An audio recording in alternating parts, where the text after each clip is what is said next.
The topics and opinions expressed in the following show are solely those of the host and their guests and not those of W4CY Radio, its employees, or affiliates.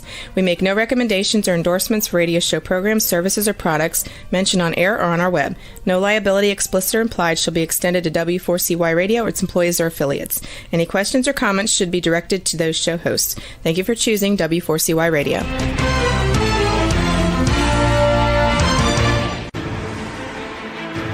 What's working on purpose anyway? Each week, we ponder the answer to this question. People ache for meaning and purpose at work, to contribute their talents passionately and know their lives really matter. They crave being part of an organization that inspires them and helps them grow into realizing their highest potential. Business can be such a force for good in the world, elevating humanity. In our program, we provide guidance and inspiration to help usher in this world we all want, working on purpose. Now, here's your host, Dr. Elise Cortez.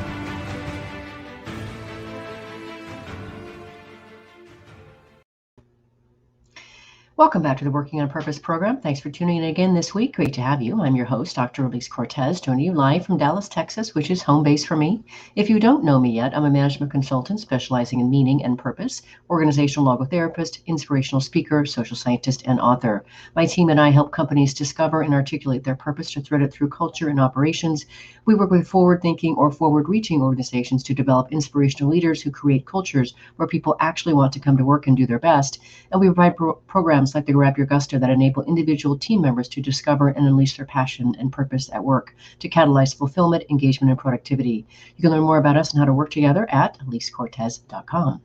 With us today is April Renny, a change navigator, speaker, investor, and adventurer whose work and travels in more than 100 countries have given her a front row seat to a world in flux. She's ranked one of the 50 leading female futurists in the world by Forbes and is a Harvard Law School graduate, a young global leader at the World Economic Forum, a Fulbright scholar, and the author of Flux, 8 Superpowers for Thriving in Constant Change. We'll be talking today about the 8 superpowers that she talks about in her book and how to manage in today's constant change. She joins you today from Portland, Oregon, where I spent 13 years. April, welcome to Working on Purpose.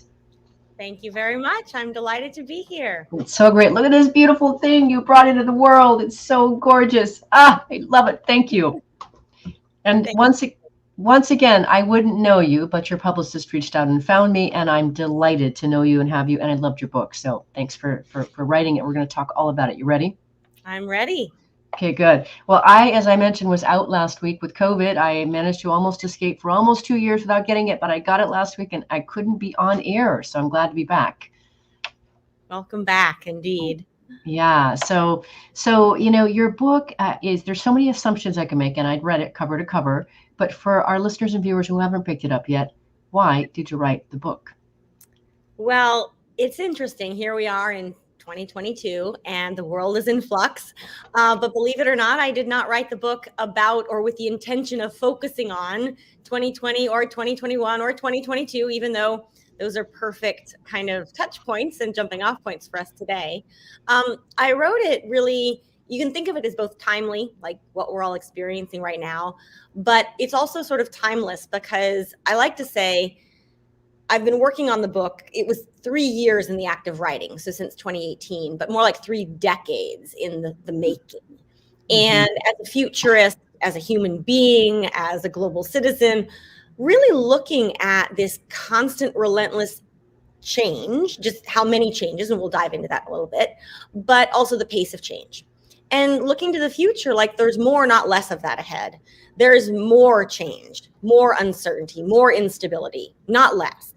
And humans aren't really well equipped for that. And we're faltering already.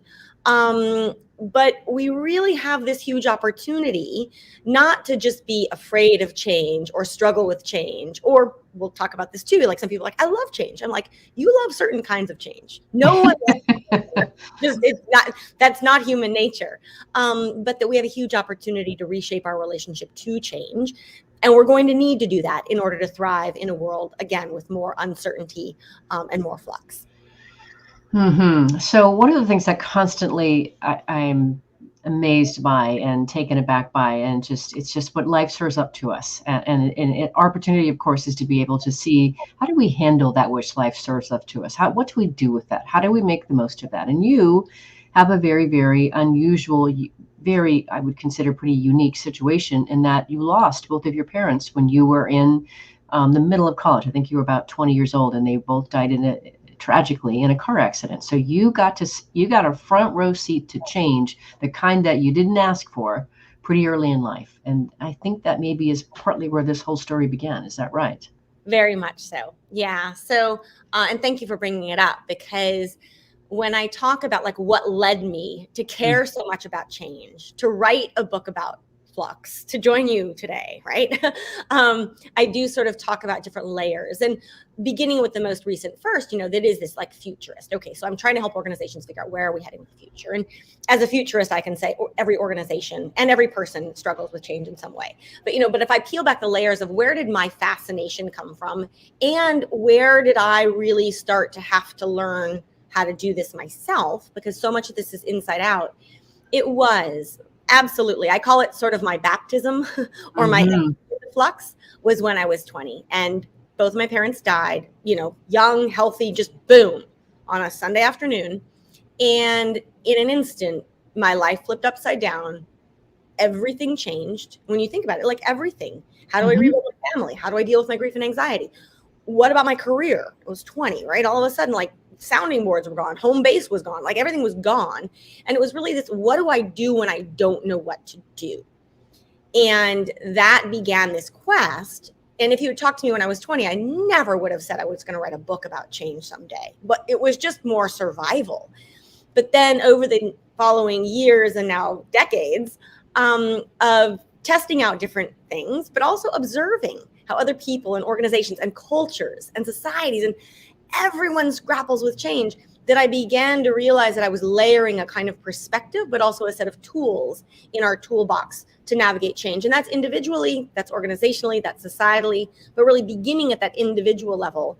So part of it, the book is not about me, but as you saw, my story is a kind of through thread of how I tested different things. But this is much more of an offering that's accessible to any human. And what I like to think of, for better or for worse, the last 2 years have given all of us a wonderful set of circumstances to test some of these ideas, but also to recognize that every single person on the planet can improve their relationship to change in some way. It's really hard. Yeah. And again, life has uniquely conditioned you. So, I lost both of my parents in January of 2019. However, they were 73 and 78 respectively. That's a very different time to lose parents. There's an expectation of sorts, and I'm the oldest child. And okay, so that all makes sense. So what I think is fascinating about what life has done, with and through you, is that you've got, all those things happened unnaturally. You don't lose your parents when you're 20 years old. It doesn't happen tragically on a Sunday afternoon. So I'm one of the things that I just really find, and I want our listeners and viewers to also get present to for themselves, is what's gone on in your own life? What have you uniquely experienced that you can help others navigate through and understand, because you've gone through something very, very specific and unique. So pay attention through that lens too, if you would, listeners and viewers, as we go along.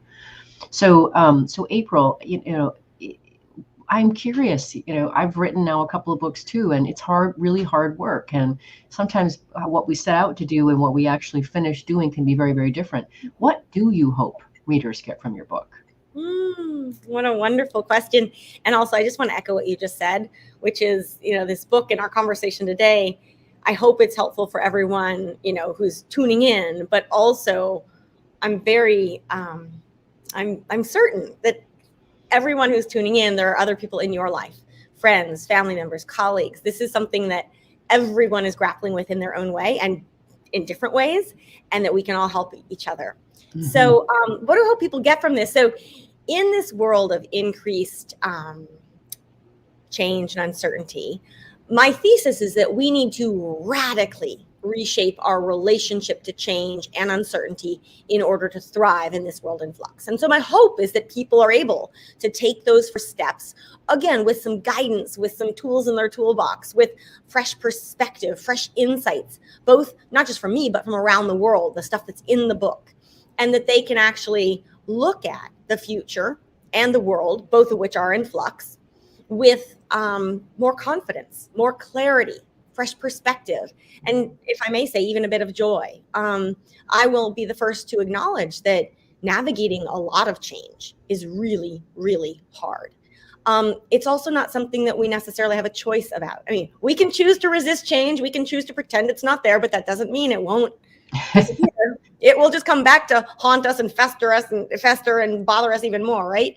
So the message, though, is uplifting in that if we acknowledge that we don't get to choose whether or not this increased amount of change is happening, but we can actually exert our agency, our capabilities, our amazingness, if you will, as humans, to do a better job and to get part of this process. As you saw, there's also an enormous piece that's about increasing your self-awareness and your mindset when it comes to change and uncertainty. And that's not just a huge opportunity. That means it can help you for every day for the rest of your life.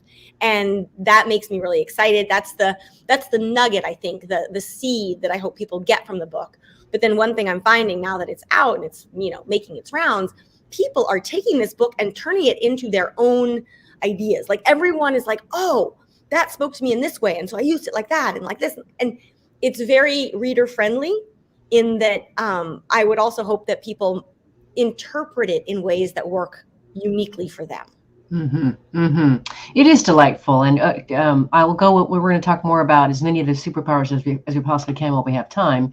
But before we get into that, it's so humbling, this thing being human, April.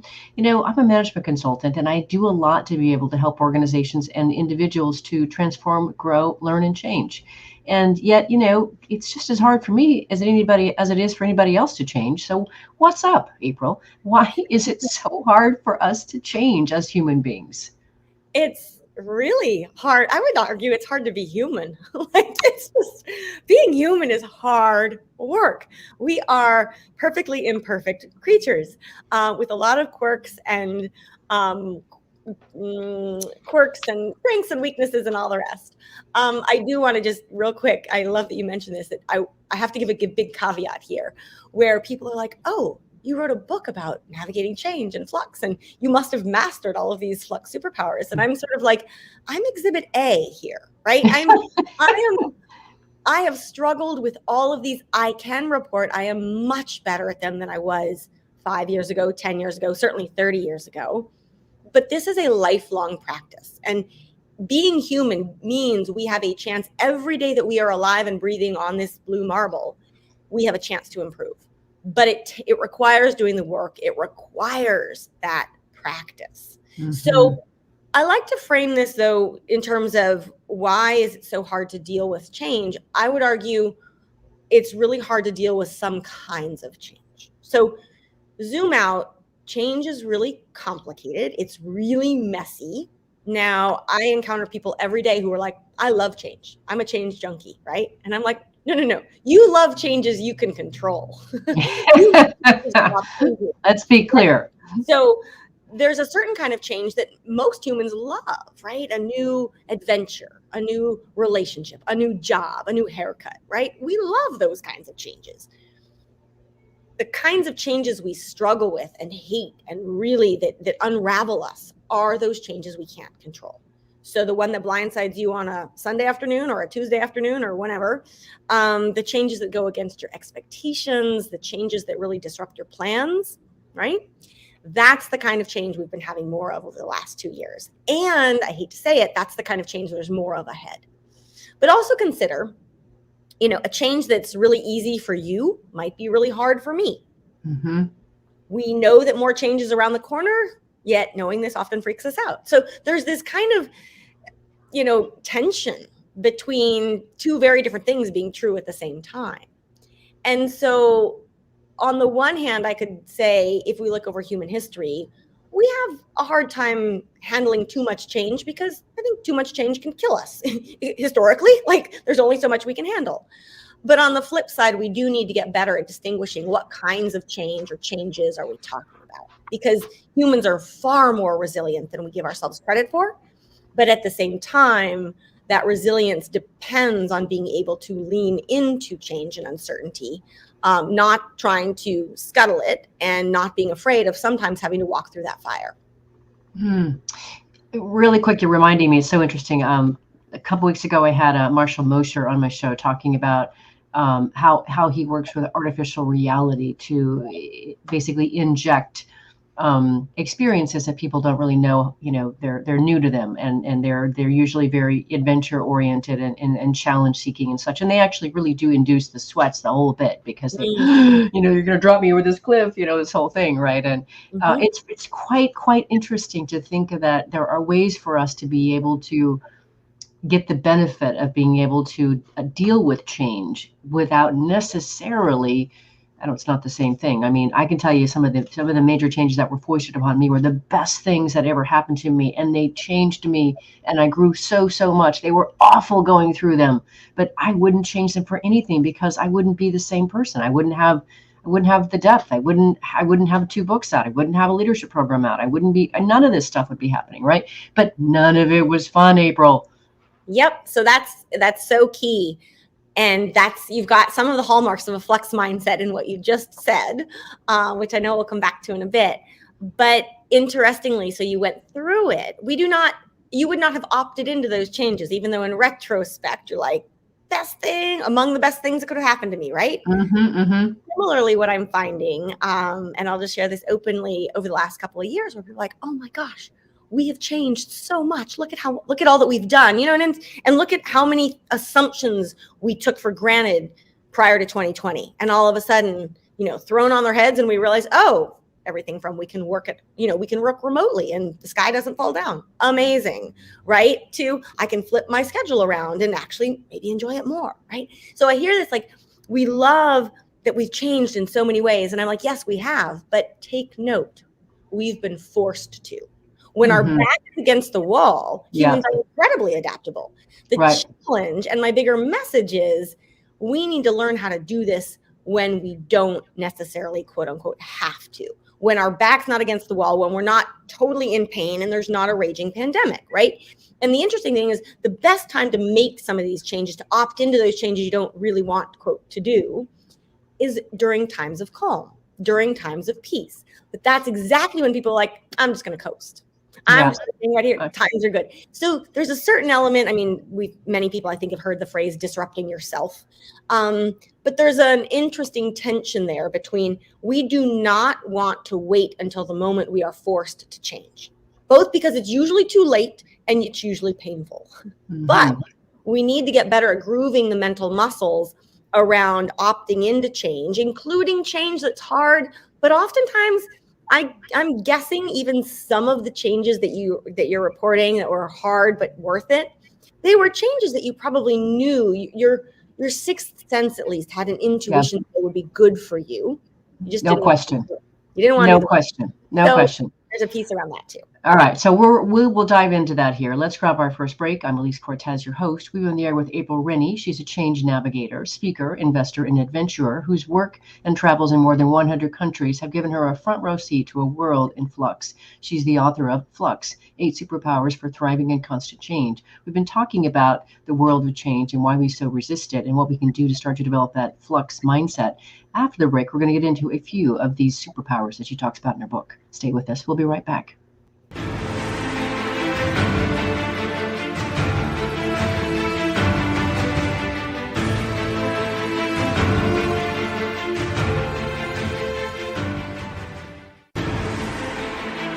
Dr. Elise Cortez is a management consultant specializing in meaning and purpose, an inspirational speaker and author. She helps companies visioneer for greater purpose among stakeholders and develop purpose-inspired leadership and meaning-infused cultures that elevate fulfillment, performance, and commitment within the workforce. To learn more or to invite Elise to speak to your organization, please visit her at elisecortez.com. Let's talk about how to get your employees working on purpose.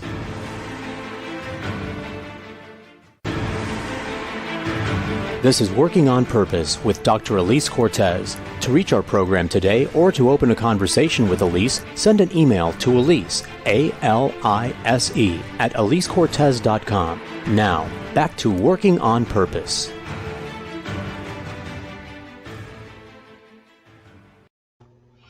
Thanks for staying with us and welcome back to the program. I'd like to invite you to check out my first book that I got out in November of 2020. It's called Purpose Ignited, How Inspiring Leaders Ignite Passion and Elevate Cause. I really wrote that to awaken readers to their passion and their purpose and turn them into inspirational leaders. So that's why it's out. I love it. I'm proud of it. Working on my next one as we speak.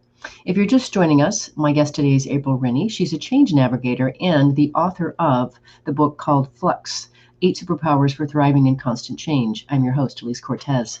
So for this next segment here, April, if we can, I want to start to be able to help our listeners and viewers get just a little taste of some of these Flux superpowers you talk about. And again, one of the things I love about what you've done is you sprinkle in ideas from different countries, from Japan and other Scandinavian countries that I just really think add such a beautiful element to what you've done. So thank you for that delicious world tour, if you will. So let's start with one. Which superpower would you like to start with to help our listeners and viewers understand? Yeah, so let's do a quick overview, I think, even of all 8. But okay. First, what I want to do, I've mentioned this notion of a flux mindset a couple times. And I just kind of want to get that out there because the flux superpowers depend on it. So a flux mindset is this notion, this ability, this state of mind that can see all change, whether it's good or bad, expected or unexpected, but especially those hard changes we were talking about earlier. It's the ability to see all of them, all of that, as an opportunity to grow, to learn, to improve. It's the ability to lean into uncertainty because you're not trying to make it something different. Now, that's sort of step one, is what does it mean to open a flux mindset and acknowledge that your relationship to change can improve? Now, how it can improve, that varies from person to person because we all have unique relationships to change, but we can all use some help. The second step is to use your flux mindset to unlock these 8 flux superpowers, which are effectively the skills and the practices and the how to thrive in constant change. So each one is a chapter. Each one is counterintuitive. I'm just going to put that out there straight away. They're also a menu, not a syllabus, so you don't have to do 1 before 2. You can look at just 1 or all 8. But here we go. I'll just do a very high level overview. So the first one, and this is going in order in which they show up in the book. So the first superpower is run slower. Now, this is all about anxiety and burnout and making wiser decisions. The second one is see what's invisible. This is about identifying our blind spots and finding new insights, new sources of value, new opportunities. The third one is get lost. This is all about our relationship to the unknown and stretching beyond our comfort zones. Yep, I love it. Yeah. These are all super fun. And any one of them honestly could have been the topic of this entire show. But anyway, we'll give people a teaser, a bit of a sampler. The fourth one is what I actually call the flux superpower. So I think we definitely want to come back to this one. It's start with trust. So this is all about nurturing relationships and navigating change together. The fifth one is know you're enough. This is all about our obsession with more, but also our quest for true happiness and where true happiness really resides. The sixth one is create your portfolio career. And this is all about how do we design our professional development and identity in ways that are fit for a future of work in flux. So given the nature of the show, we might want to come back to that one as well. The seventh one is be all the more human. This is all about our relationship to technology and the tension we face in that we're spending ever more time with our devices, yet ever less time with one another. And last but not least, a superpower that makes a lot of people kind of unravel and go, nope, not ready for that kind of change. It is let go of the future. Now, this is all about our relationship to control. So I get a lot of people saying, wait, let go. That sounds like giving up or failure. No, this is about getting out of our own way, letting go of those things we can't control to breathe oxygen and create space for actually better futures to emerge. A quick recap. Well, excellent, April. Beautifully done. Beautifully done. Now, there's a couple that are favorite for me, but is there one in particular you want to start with?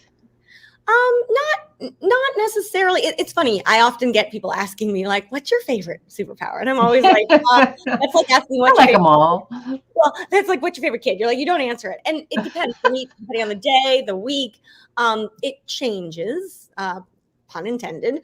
But what I find in all of my conversations with other people that every single person I've met thus far has shared with me that they have a couple favorites, and everyone seems to have at least one that they're like, that just like, it makes me uncomfortable. Yeah. So I always tell people, pay attention to the ones that make you uncomfortable, because those are signals. Those are wonderful signals of where your relationship to change may need a little bit of extra attention. Now, within the 8, I usually say, I don't have a favorite, but I will say, I mentioned it briefly in the overview. The 4th one, starting with trust, that is more and more being seen as a kind of superpower. And why I say that is, when it comes to navigating change well, nothing matters more than trust. Everything in some way, shape, or form comes back to trust, because it's very hard for us to lean into any kind of change if we can't trust. And again, whether that's trusting other people, whether that's trusting things are going to go okay, whether that's trusting the unknown. I mean, but trust, and also trust is something that's so frayed in society today. So that's a big one. We can dive into it if you want, but I just put that out there as like, it's everywhere. So it's probably, it plays an outsized role, but it's not necessarily my favorite. I like them all. Well, let's talk about that because it is, you did identify it as important, and I think it is as well. So just a couple of things as bookends to maybe kick us off here. One, I'll tell you, I know one of my big changes that I went through was when I went through my divorce. It wasn't my idea, but it was a really good idea. And I mean, I can't believe that it was always right there, not always there in front of me. And when it was, given to me as an option, I was like, what do I do with that? But what I realized I had to do is I had to trust myself that I could do it, and I could get through it. And of course I did, but there was a lot of doubt and question, and all this change was like, what do I do with all this? But really, at the end of the day, what I really had to do was trust myself and trust the people along the way that were trying to help me and get me through it. On the other end of that I think is interesting for us to talk about is trust inside organizations. So I have a couple clients I'm working with here in Dallas, and they're really, really smacked face on with the whole Great Resignation thing. And there are people leaving, and they're trying to handle this whole remote work thing and make that work. And they're questioning this thing about trust. How do I trust that people actually want to be here? People are doing the work that they say that that I need them to do, kind of thing. And what I've been saying is, well, extend trust first.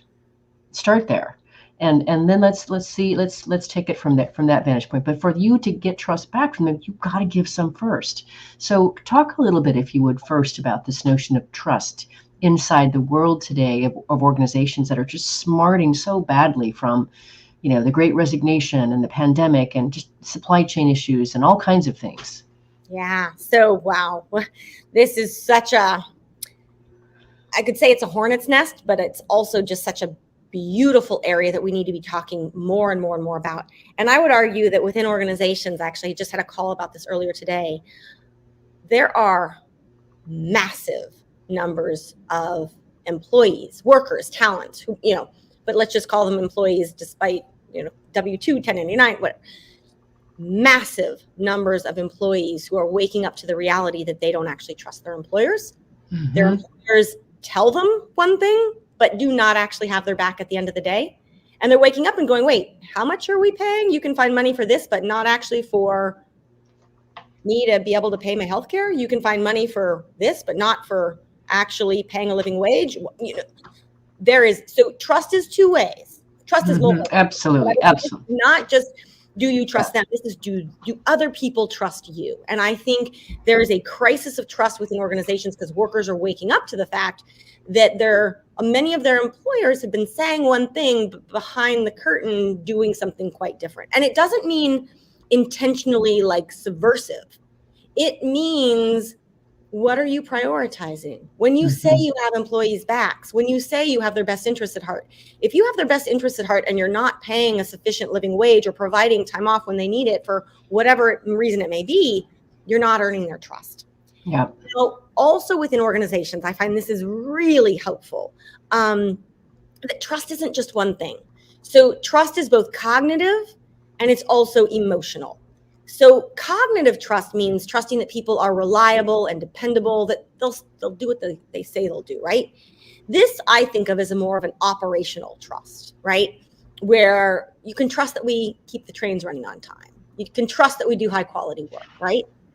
But the emotional trust, sometimes it's called affective trust.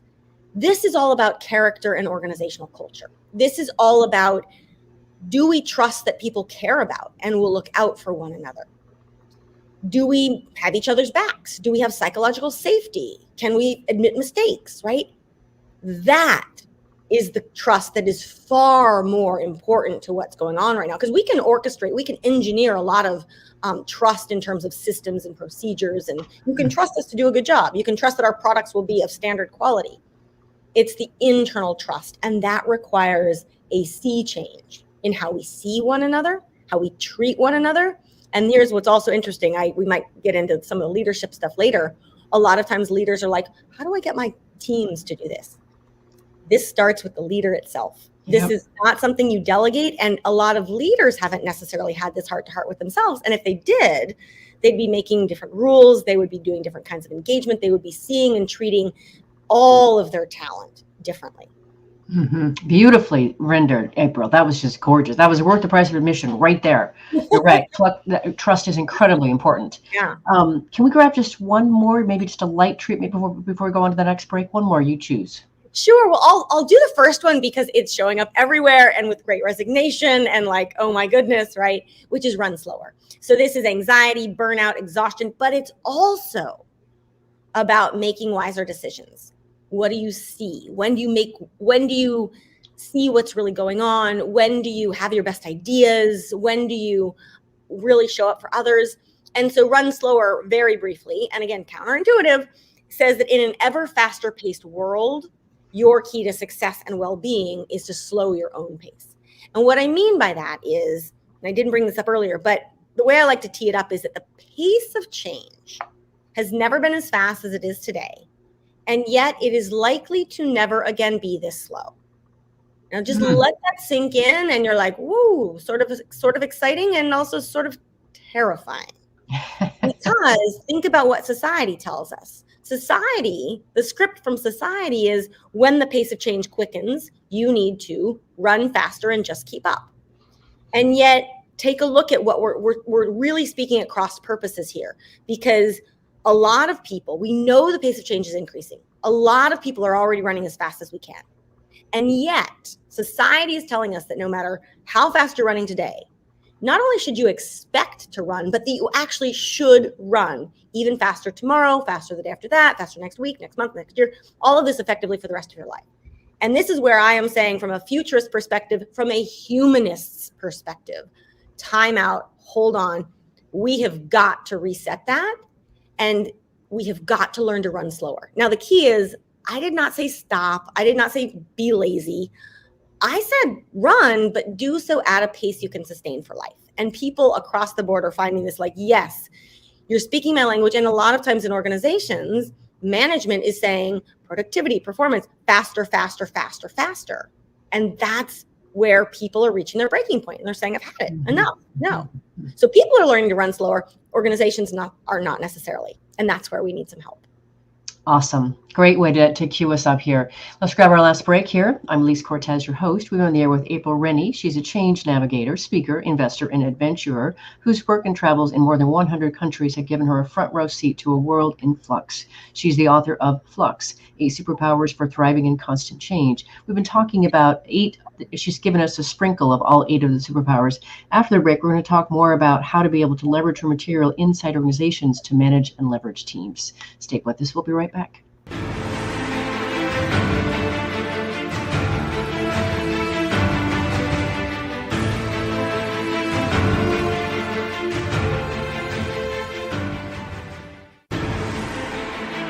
Dr. Elise Cortez is a management consultant specializing in meaning and purpose, an inspirational speaker and author. She helps companies visioneer for greater purpose among stakeholders and develop purpose-inspired leadership and meaning-infused cultures that elevate fulfillment, performance, and commitment within the workforce. To learn more or to invite Elise to speak to your organization, please visit her at elisecortez.com. Let's talk about how to get your employees working on purpose.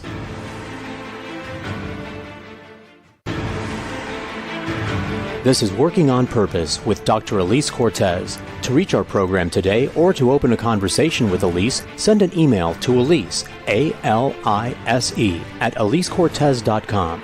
Now, back to Working on Purpose.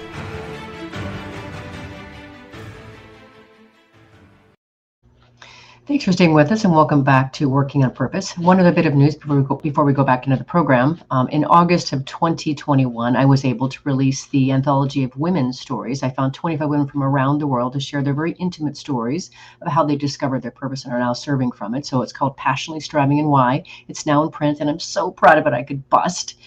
And now, ladies and gentlemen, I'm out trolling the world for men to share their stories. So if you are listening today and you want to share your story, or you know someone who's a good candidate from in any far reaches of the world, please reach out to me at Elise@EliseCortez.com. Let's have a conversation about getting that man in this anthology as well. If you're just joining us, my guest today is April Renny. She is a change navigator, and she is the author of Flux, 8 Superpowers for Thriving in Constant Change.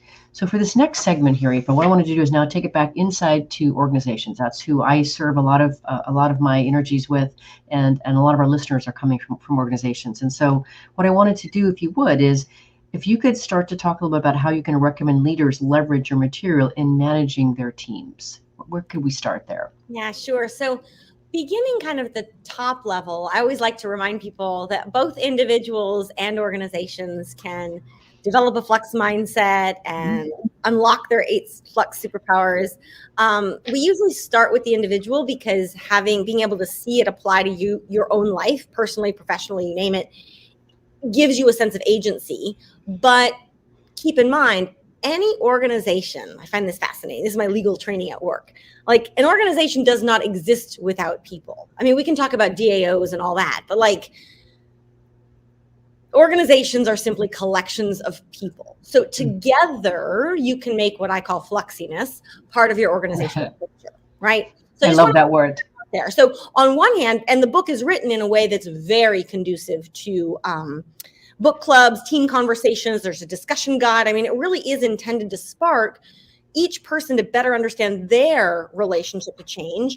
But the key is to understand other people's relationships to change as well. Because think about in a team kind of setting, we're all bringing baggage to the table. We all have different relationships to change, different things that delight us, different things that scare the daylights out of us. Like I was saying earlier, a change that you love, maybe a change that I really hate. And that's because of how we were raised. That's because of the scripts we've got running in our minds. And if we don't actually understand that about each other, we're putting the cart before the horse and we're creating a lot of friction within our teams for collaboration purposes, project management, you name it. So I just bring that up because the book itself, I'm having lots of organizations actually read it in a kind of, not a book club setting per se, but they're reading it as a team and they're sharing with one another. And that process itself not just helps people better understand their relationship to change and their team's relationship to change, it does start to feed into the culture, and a culture of openness, a culture of resilience, a culture of we can actually improve our relationships to change. So in terms of how leaders, that's a kind of almost practical, tactical way to just start with the book and get it into teams' hands. But I mentioned this earlier, just very briefly, and I want to come back to it. Because when it comes to leaders and managers and how do they bring it into their team, they have got to walk the talk. And I'm finding a lot of leaders today, I'm going to poke a little bit here, a lot of leaders saying, what do I tell my teams? What should they do? And I'm like, what about you? Because in fact, leaders, and again, however we define, but leader being some kind of, in a way, like elevated visionary that's been given this name leader because they have something that helps them guide others through projects, change, you name it. Here's the interesting thing. A world in flux actually challenges an enormous number of the assumptions and expectations we have about what makes a great leader. And what I mean by that is a lot of people, myself included, I was raised to believe what makes a leader great. Oh, a leader has the answers. A leader has certainty. A leader knows what to do, right? That's what makes you a leader.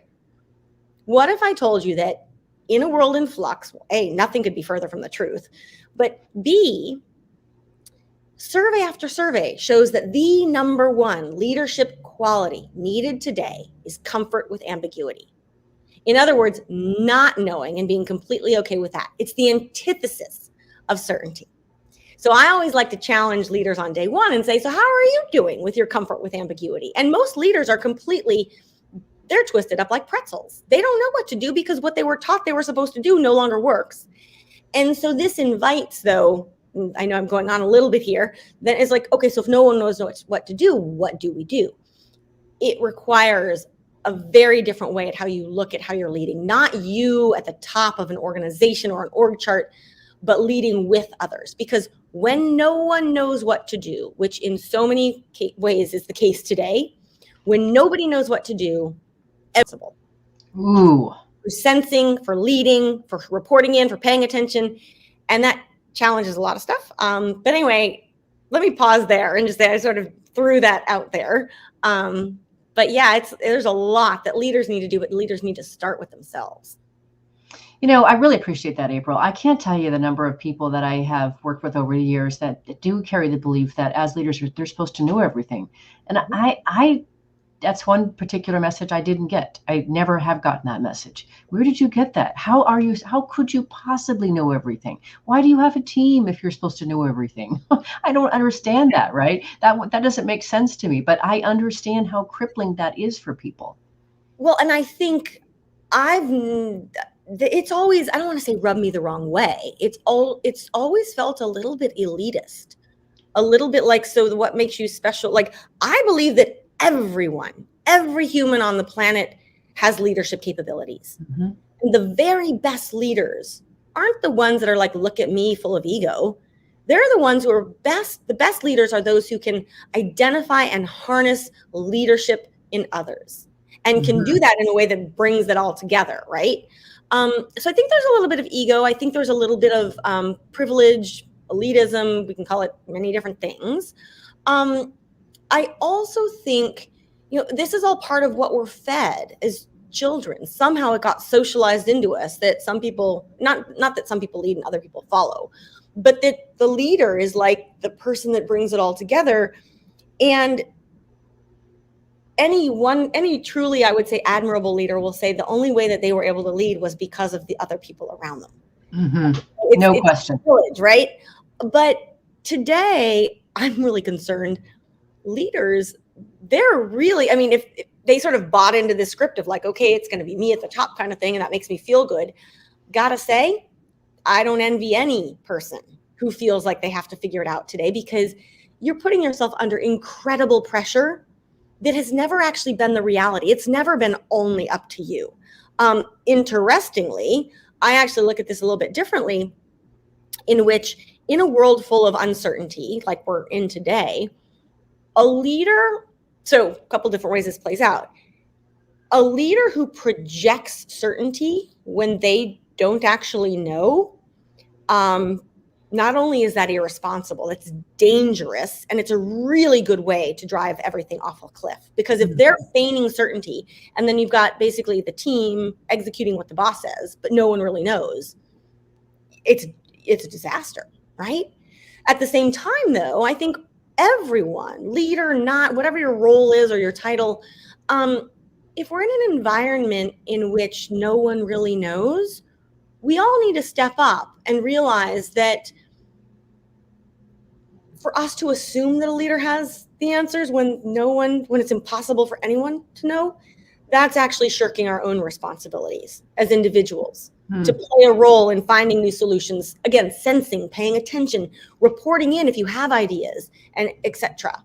Because it's a very not only untenable situation that we have today, it just doesn't jive with reality. Like, there is this huge disconnect between what we've been taught to believe, so to speak, and a lot of people's expectations even today, and how the world actually is. Mm-hmm. So first step, I think there's that acknowledgement. And then secondly, there is this notion of we all need to get a lot better at experimenting our way forward intelligently together. Mm-hmm. Two things really quick, and we're already coming so close to time. I'm working with a fantastic leader right now. She's just so fantastic to work with. And one of the great things that she does is she doesn't have any concern about this notion of she's been in business for a couple of decades. She's really good at what she does. She's a pioneer in the space. She has no problem, literally, with the idea that she's stepping down the sidewalk. She doesn't know where the next foot's going to go. And she's totally cool with that. Yes. And she just lets it unfold. But she trusts that the foot will land wherever is a good place for it to go. So that's one thing that I really appreciate. Isn't that great? So there's just a light in that. That is very fluxy. It's very fluxy. Yeah. Right. And the other thing that it's been so interesting this last year for me, April, is what I've really got. You said, this whole thing about being a leader. Man, it is tough being a leader today. It's a really tough job. And here's what I have learned is I sort of stumbled into this accidentally, in that I came to really understand that what I've been able to provide them is this sense that I can reconnect them back to their purpose. Why are they actually ultimately here? Now, the expression and service of that purpose may change, but why are you actually here? Get back to that heartbeat. And then now they have breath in their lungs again to be able to work from and create from. And so it's been really, really an interesting thing. And so I really appreciate the work that you've done and what you've even rendered in this conversation to help leaders, because this is a tough world to be in right now today. Yes. And I love that you bring up the why, the purpose, because I do think a lot of leaders, why do you exist? What is the mission of your company? And if you're telling me the mission of your company is to sell more stuff, that is a very hollow mission for what the world needs today. It's not what a mission is. Yeah. But those who are clear on their purpose, and it's a purpose that aligns with what the future needs and where the future's heading, can not only sleep easy at night, but they're also the ones who typically don't think that it's all up to them. And they've already ingrained some kind of more collective leadership or shared leadership into their organization. Mm-hmm. So. Oh, great stuff, April. I don't know how we did it, but we've already gotten to the end of the show here. So the show is listened to by people all over the world. And they're really out to be able to help create environments where people want to stay and give their best. We create inspirational leaders that bring them to their greatness, and we do business that betters the world. Having said that, what would you like to leave our listeners and our viewers with? Oh, goodness. So these days, I always love to say, when everything is in flux, almost pretty much everything. Give me a topic. We'll talk about how it's in flux. When everything is in flux, everything can benefit from a flux mindset. And the footnote I want to add there is that developing your flux superpowers, doing any of what we're talking about today, it doesn't require anything you don't already have. It doesn't require any money. It doesn't require any technology. It requires getting to know yourself a little bit better. It requires actually paying attention to what really matters and doing things like learning to slow down and see what's invisible and start with trust. And there's just an incredible agency in that. And you've always had this agency. It's just been buried by a lot of other forces. It's time to rediscover it. But you have everything that you need to make these steps. So encouraging, so empowering, and in alignment with what I stand for. April, I'm so delighted to cross paths with you, read your book, and share it with my listeners and viewers. Thank you so much for being a guest on Working on Purpose. Thank you, Elise. My pleasure. Awesome. Listeners, viewers, if you want to learn more about April Renny, her book, and some of the work she does, just start by going to fluxmindset.com. That'll give you a good start. Last week, if you missed the live show, you can always catch a recorded podcast. We were on the air with Stephen Morris talking about his book, The Beautiful Business, an actionable manifesto to create an unenormal business with love at the core. Beautiful man, beautiful book, beautiful message. Next week, we'll be on the air with John Coleman talking about his latest book, The HBR Guide to Crafting Your Purpose. We'll be talking about how to lean into your strengths, bring meaning to work, and making the difference that you most aspire for. See you there. Remember that work is at least a third of our life, so let's work on purpose. We hope you've enjoyed this week's program. Be sure to tune into Working on Purpose, featuring your host, Dr. Elise Cortez, each week on W4CY. Together, we'll create a world where business operates conscientiously, leadership inspires impassioned performance, and employees are fulfilled in work that provides the meaning and purpose they crave. See you there. Let's work on purpose.